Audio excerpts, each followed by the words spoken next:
Okay, I think I'm back. My goodness. Yeah, sorry. This is being split up now into two because for some reason my stream disconnected. I don't know if it was, I guess, probably my internet disconnected from me. So that was awesome. Oof. So I'll jump back into it. But the thing is, I just finished the main story, which is the thumbnail. So I apologize. If you want the story of the thumbnail, go to my previous stream with the same title. This one has part two in it. But we're continuing where we picked up. I didn't want to make a whole second title and thumbnail for it, but this now we're looking at the Last of Us next game. I'll do the intro again, just super quick. Hello and welcome to the latest in gaming, my gaming news show coming at you live 3 days a week until I decided to change the schedule. It was Monday, May 19th, 2025. Today's topics are Marathon Ain't Looking Too Hot. That's in my previous live stream. Marathon Ain't Looking Too Hot. Another Naughty Dog game is in development, and Kojima's Fizzant isn't coming anytime soon. I was excited to say that one again. All that and more. If any of that sounds interesting, stick around, and if you're feeling generous, why not help a brother out and hit that subscribe or like button? TLDR for a marathon thing, not looking too good. I feel it. I think it's probably going to get delayed and not be very successful. Anyways, so let's move on to this. This comes from Andy Robinson at VGC. Neil Druckmann is working on a second unannounced game at Naughty Dog. Druckmann is producing a second project alongside Intergalactic.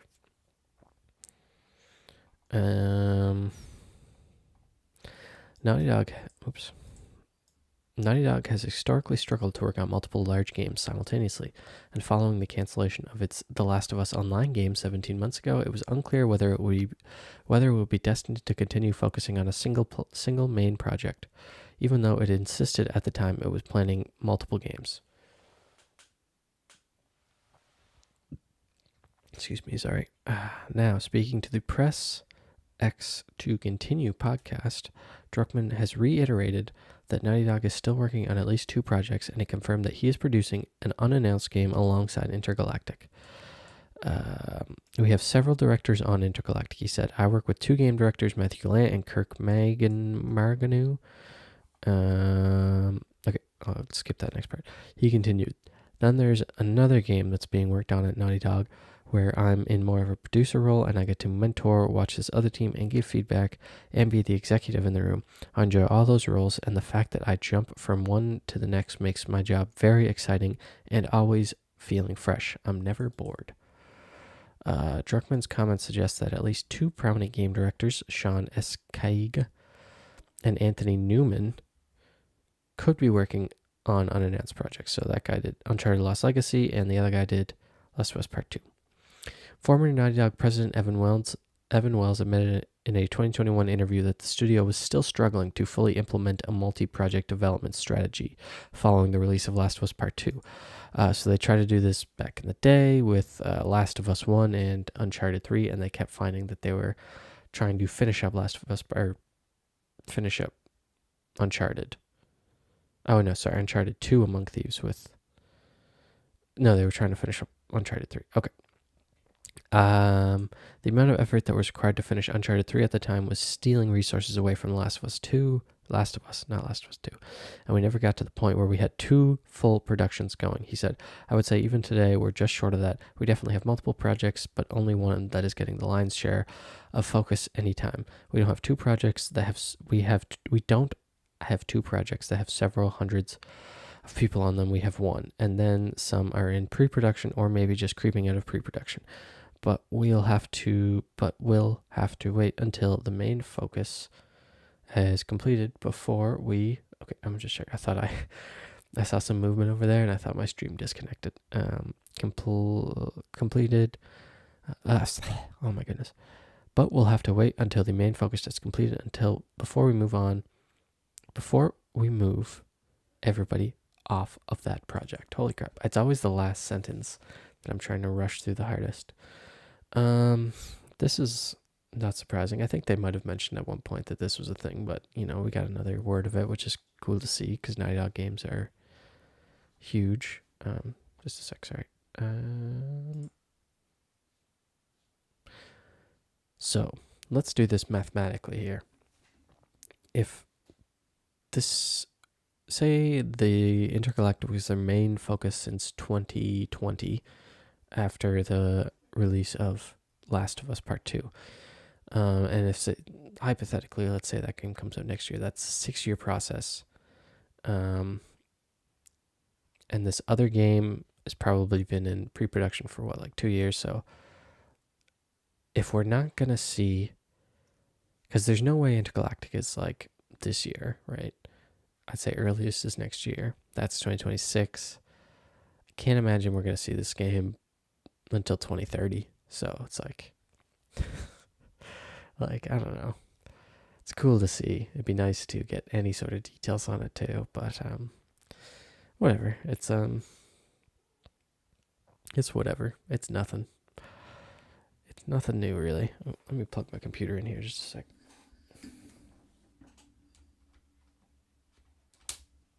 Perfecto. Okay. Yeah, so there's that. Next thing I want to dive into is Hideo Kojima. Basically, this is basically the same as the last story, but replace Neil Druckmann with Hideo Kojima. This comes from Jordan Midler at VGC. Hideo Kojima reveals his next espionage game, Fizzant, is 5 to 6 years away. Awesome. At least Kojima's honest with it. You know, he gives some time here. Kojima is currently working on Death Stranding 2, OD, and Fizzant. Kojima recently spoke to French magazine Le Film Français, during which he was asked about the adaptation of the Death Stranding film, which is currently in production at A24, and if he'd like to work on more films in the future. When asked if he'd like to direct a film, Kojima replied, "Oh yes, I received many offers after leaving Konami." Kojima went on to explain that he has multiple video game projects in development and that he may consider making a film once Death Stranding 2 and Fizzant are complete. So at once Fizzant is complete. Wow. So in another 6 years. Besides Death Stranding 2, there is Fizzant in development. That will take me another 5 or 6 years. Maybe after that, I could finally decide to tackle a film. I grew up with cinema. Directing would be kind of an homage to it. Excuse me, sorry. Besides, I'm getting older and I would prefer to do it while still young. Fizzant was announced in January 2024 during a PlayStation State of Play presentation. Appearing alongside Herman Hulst, Kojima announced that he was working on a brand new original IP that was a next-generation action espionage game. Interestingly, Kojima doesn't mention OD, his upcoming Microsoft project. However, it's possible that this wasn't mentioned because the interview was conducted as a part of the ongoing promotion for Death Stranding 2, which Sony Interactive Entertainment is publishing. Hideo Kojima has made his love for cinema very public. He routinely posts film reviews to his social media account and collects film memorabilia. So this is also kind of like a Kojima film thing.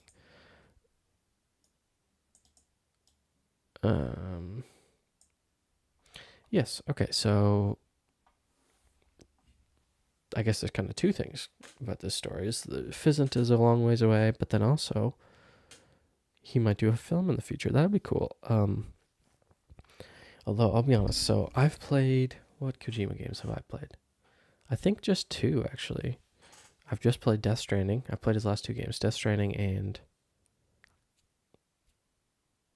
Metal Gear Solid 5. And I really enjoyed both of those games. However, the thing I didn't like about those games was the story. I had zero interest in the story. Kind of cool. I might kind of go full Kojima for this, for Death Stranding 2 and really kind of just dive into it, but it just, I don't know, they're so weird in a good way. I think in the past I haven't been good at embracing the weirdness of Kojima, its uniqueness. Now I'm much more Kojima pilled. So seeing a movie of his is I don't know, it's exciting in some ways. But yeah, seeing the Fizzant being 5 to 6 years away is not surprising at all. Because yeah, there is also OD, and so Death Stranding 2 is this year. OD will be another 3-4 Another 2 to 3 years at least. Sorry, just a sec.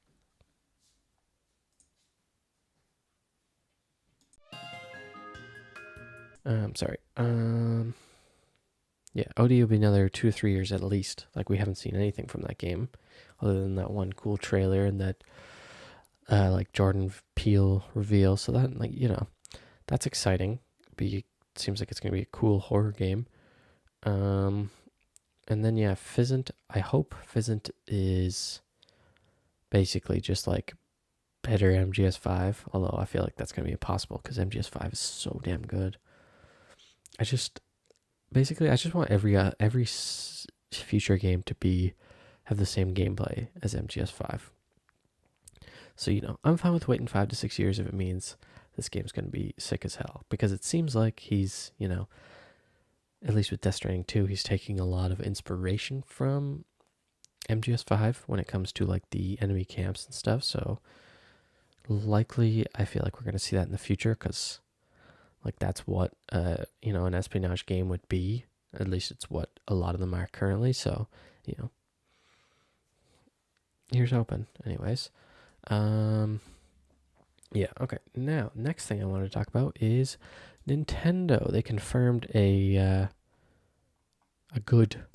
much requested accessibility feature. This is just a quick one. Jordan Midler at VGC. Nintendo confirms Switch 2 will include much requested accessibility feature.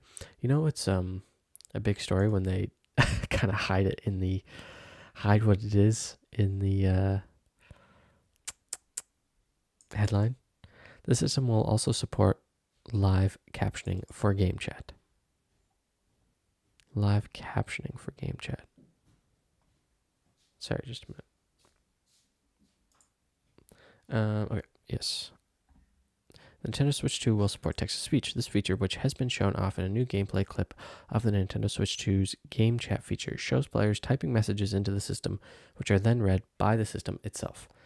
While currently unconfirmed, the original Switch system supported USB keyboards, so it's likely the Nintendo Switch 2 will also support the accessory.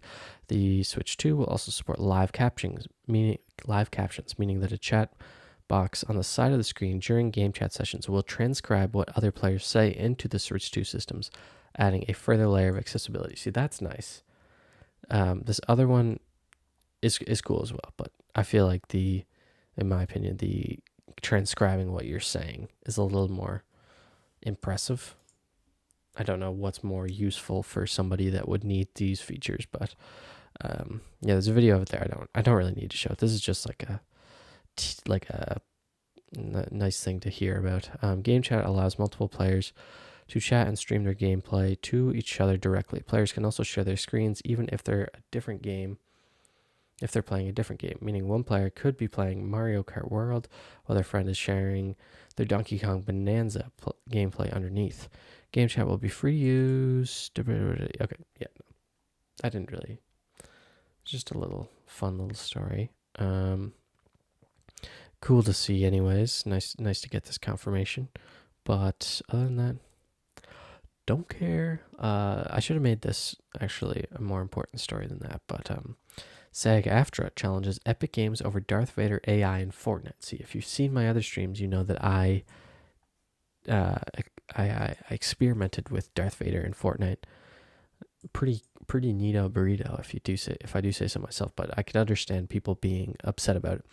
So this comes from Andy Robinson at VGC. The labor union accuses Epic of taking work away from actors. Fortnite added Darth Vader chatbot with its latest season, which allows players to interact with the character, who will respond to the iconic voice of the late actor James Earl Jones. Epic says Jones's AI-powered voice was used with permission from his family. However, SAG-AFTRA argues that the tool still takes work away from other actors who could have voiced the character in his video game form. We celebrate the right of our members and their estates to control the use of their digital replicas and welcome the use of new technologies to allow new generations to share in the enjoyment of those legacies and renowned roles, it said in a statement.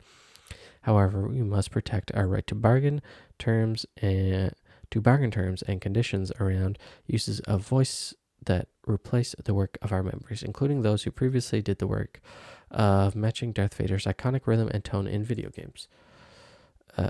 SAG-AFTRA goes on to accuse Fortnite's signatory company Llama Productions of choosing to replace the company of human performance with AI technology. Unfortunately, they did so without providing any notice of their intent to do this and without bargaining with us over appropriate terms. As such, we have filed an unfair labor practice charge with the NLRB against Llama Productions. Epic is yet to respond. Yes, so this is interesting. This is like a very complicated one because in one way, you can kind of see this as like this. That makes sense why they would fight back against this because an actor. I think with any in my opinion, and I think this is the right opinion, that any future iteration of Darth Vader, if he's in like any Star Wars show or anything like that, that should be a new actor. Like that, you can't replicate the iconic James Earl Jones with another actor. However, it's something that an actor should be, although his voice specifically is robotic, it's something that needs a human touch to kind of achieve what you're looking for. And I know an AI voice can basically do the same thing, but I don't know, you can't. And AI voices are only going to get better. But it is taking away work from the actor. But when it comes to like an actual production, like a show or a movie, you want to have that human to put that emotion into it, to fully grasp and understand the script and how to voice it properly. And I know I'm not saying that AI isn't going to be able to get as good or even better at that in the future. But that should still be people doing that, obviously, because that's a job that, people should have. At the same time, this is a unique situation where how would a human do this? Like, it would just be like a new person records a lot of voice lines and then it's their AI Darth Vader, because the AI would learn because it's an AI that's speaking to you in the game. Like, you can't have one, this voice actor that they want to hire to be Darth Vader can't respond to every single person playing the game, obviously. So how do you do that with how do you hire an actor to do an AI thing? Well, I would assume what SAG-AFTRA would want them to do is just get rid of it, get rid of the AI, which makes sense because they're fighting for further even though this is a thing that a person wouldn't be able to do, this character in the game, it would kind of go. This could be used as an example against hiring actors in the future. So maybe they want to kind of just nip it in the bud as soon as possible. And for that reason, I would say, they should get rid of it. At the same time, I did try this out and it's really fucking cool how, like, what they did here, like having like this player to interact with you in the game, and obviously I'm no like psychologist. I don't know how this is going to, I know there's so many cases of like people talking to AI and it just like destroying their social awareness and skills and stuff like that and just ruining their mental health. So, it's a very, very complicated situation that obviously don't have a lot of time to get into, and I'm just one guy. But I can see both sides. Like, I can see, I definitely empathize with SAG-AFTRA on this, and I think that they're in the right to do this. But at the same time, how can you replace? This is something that can only be done by AI, and it is a cool feature to the game. Like, I don't know.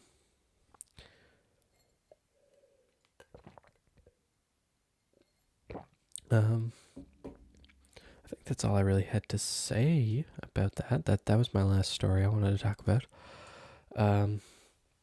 If you're watching this later and you enjoyed, I really appreciate it. I do these 3 days a week, Monday, Wednesday, Friday. I don't think I'll be doing it this Wednesday, so I might do it on Tuesday or Thursday instead, but I'll still probably do it on Friday. But maybe if I do it Thursday, I might do it on Saturday instead, just depending on what kind of news comes out, you know, with it throughout the week.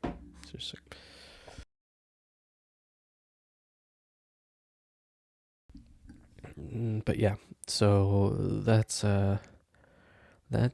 What else do I have to say? I've been posting a lot of shorts lately, and I guess I don't know if the algorithm is mad at me for posting too many shorts. I don't know. I definitely post less than other channels, but my last couple of videos have just been dead on arrival. And my last one I put a lot of work into, so I was quite upset to see it just immediately eat shit. But yeah, that's just me venting. I might make a clip out of this. I'm kind of thinking I might make a clip out of this AI story because it's a cool, complicated one that I find interesting.